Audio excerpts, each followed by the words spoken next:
ابو مسعود انصاری رضی اللہ تعالیٰ عنہ کہتے ہیں کہ میرے ایک غلام نے غلطی کی تو میں کوڑے سے اس کو مار رہا تھا، تو مجھے اپنے پیچھے سے آواز آئی، اے ابو منصور، جتنا تجھے اس غلام پر قدرت حاصل ہے، اللہ تبارک و تعالیٰ کو تجھ پر اس سے زیادہ قدرت حاصل ہے۔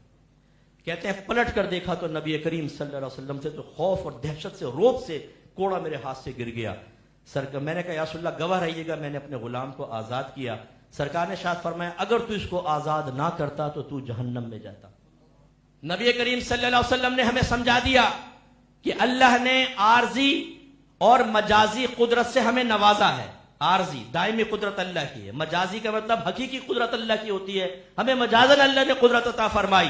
کبھی بھی اپنے آپ کو خدا مت سمجھیں، دعوی خدا ہونا کوئی نہیں کرے گا، لیکن بعض اوقات ہمارا طرز عمل ظاہر کر رہا ہوتا ہے، سامنے والے کو حقیر اور کمزور محسوس کرنا اور محسوس کروانا ثابت کر رہا ہوتا ہے، جیسے ہم نے اپنے آپ کو بہت بڑا قدرت والا سمجھ لیا ہے، اتنا کہ اب اللہ بھی میری گرفت نہیں کر سکتا، طرز عمل ظاہر کرتا ہے۔ اس سے وہ تمام بیٹھے ہوئے ٹارزن شوہر ذرا درس حاصل کریں، جو ذرا بیوی سے نمک تیز ہو جائے، مرچیں تیز، تو ناک پہ گھونسا مارتے ہیں، کھینچ کے تھپڑ مارتے ہیں، طلاق دے دوں گا تجھے، چھوڑ دوں گا، گھر چھوڑ کر آ جاؤں گا، تجھے اپنی اوقات پتہ چلے گی۔ وہ بھائی جتنی آپ کو اس پر قدرت حاصل ہے، اللہ کو اس سے زیادہ آپ پر قدرت حاصل ہے۔ ہمارے پاس منصب ہوتا ہے، کوئی بیچارہ گاڑی کے آگے بھی آ گیا، ہم گارڈ سے کہتے ہیں اتر کے اس کی پٹائی کرو۔ میں نے منظر دیکھا نہیں، میں رکا نہیں، ایک دفعہ کسی نے اوورٹیک کیا ہوگا کسی گاڑی کو، لینڈ کروزر کو، تو وہ لینڈ کروزر والے نے آگے لایا، اس کے پیچھے گارڈ بیٹھے ہوئے تھے، اس میں سے اترا، وہ اسٹک اس نے نکالی، جو ہوتی نا اسٹک کے اندر ہوتی ہے، اس کو نکالتی۔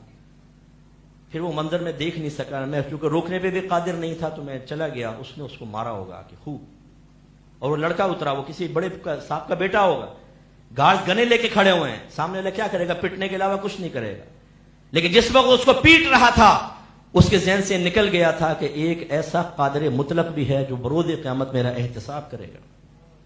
ایک صحابی نبی کریم صلی اللہ علیہ وسلم کی خدمت میں آیا، یا رسول اللہ میرے غلام غلطیاں کرتے ہیں، اس پر میں ان کو سزا دیتا ہوں، تو میرا اور آخرت میں ان کا کیا معاملہ ہوگا؟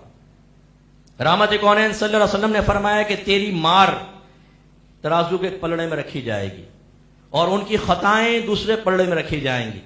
اگر خطا اور مار برابر ہے تو نہ لینا نہ دینا، اگر تیری مار کم ہے، خطائیں زیادہ، ان کی نیکیاں تیرے نام اعمال میں ڈالی جائیں گی، اور اگر تیری مار اور سزا زیادہ ہے اور ان کی خطائیں کم، تو تیری نیکیاں نکال کر ان کے نام اعمال میں ڈالی جائیں گی۔ تو وہ صحابی روتے ہوئے وہاں سے رخصت ہو گئے۔ میرے بچوں، جو کمزوروں کو دیکھ کے اس کے دانت توڑ دیتے ہو، ناک پھوڑ دیتے ہو اور کارنامہ بیان کرتے ہوئے اپنے تو 5 کے دانت توڑے، کوئی ایک بات کہہ دے اپنے تو 7 نسلوں کو کھنگال دیتے ہیں، کون سا کمال کرتے ہو؟ ہماری بہنوں کو بھی سمجھائیں، جو بعض اوقات ساس ہو کر پورے گھر پر سمجھتی ہیں کہ بیٹے سب فرما بردار ہیں، بہو پہ جیسا مرضی ظلم کرو میں کر لوں۔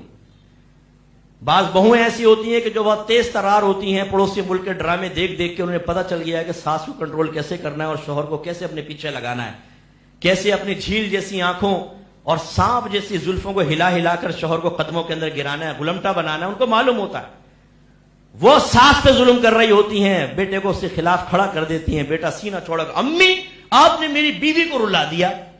ہاں غلمٹے، تیری ماں کے آنسو تجھے نظر نہیں آ رہے، بیوی کو رلا دیا میری امی، میری بیوی بیچاری بڑی کام کرتی ہے۔ اور تم کتنے بہن بھائی تھے؟ 8۔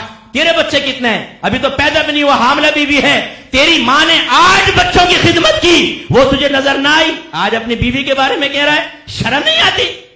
ڈوب مرنے کا مقام ہے۔ ماں دوسری نہیں مل سکتی، بیویاں تو سینکڑوں تمہیں مل جائیں گی۔ یاد رکھو، یہ خرابیاں چل رہی ہیں۔ کیوں؟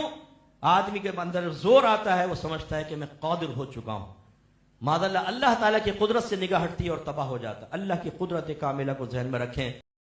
ایک کویسچن یہ کیا کہ ایک بہن کہتی ہیں کہ میں عالمہ ہوں اور کئی سال ہو گئے میری شادی کو، لیکن اولاد نہیں ہے، تو وہ گھر والوں نے بضد ہوئے کہ کوئی روحانی علاج کروائیں۔ اب ہم جہاں جاتے ہیں وہ عجیب و غریب پابندیاں لگا دیتے ہیں، فوتگی والے گھر نہ جانا، کسی زچہ کے پاس نہ جانا، شادی بیاہ جہاں ہو رہی ہے وہاں نہ جانا۔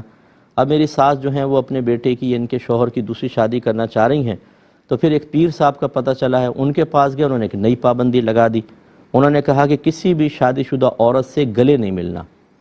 اب یہ کہتی ہیں کہ میں دین کا کام کرتی ہوں تو عورتیں ملتی ہیں، ملاقات ہوتی ہیں تو ہم گلے ملتے ہیں آپس میں، اب یہ عجیب کنڈیشن لگا دی، کیا حکم شرع ہوگا؟ دیکھیں ہمارا مذہب اسلام اس قسم کی کسی پابندی کا کوئی انسان کو پابند نہیں بناتا نہ بانڈ کرتا ہے، یہ خود ساختہ پابندیاں ہیں۔ ہر ایک جو ہے وہ اپنی ایفیشنسی دکھانے کے لیے، اپنے آپ کو یہ ثابت کرنے کے لیے کہ روحانیات میں ماہر ہوں اور میں اس روحانیات کی گہرائیاں جانتا ہوں، اسی طرح پبلک کو پریشان کرتے ہیں۔ آپ کو کوئی پابندی کی ضرورت نہیں، آپ اس گھر پہ رہیں، کسی کے پاس جانے کی ضرورت نہیں ہے۔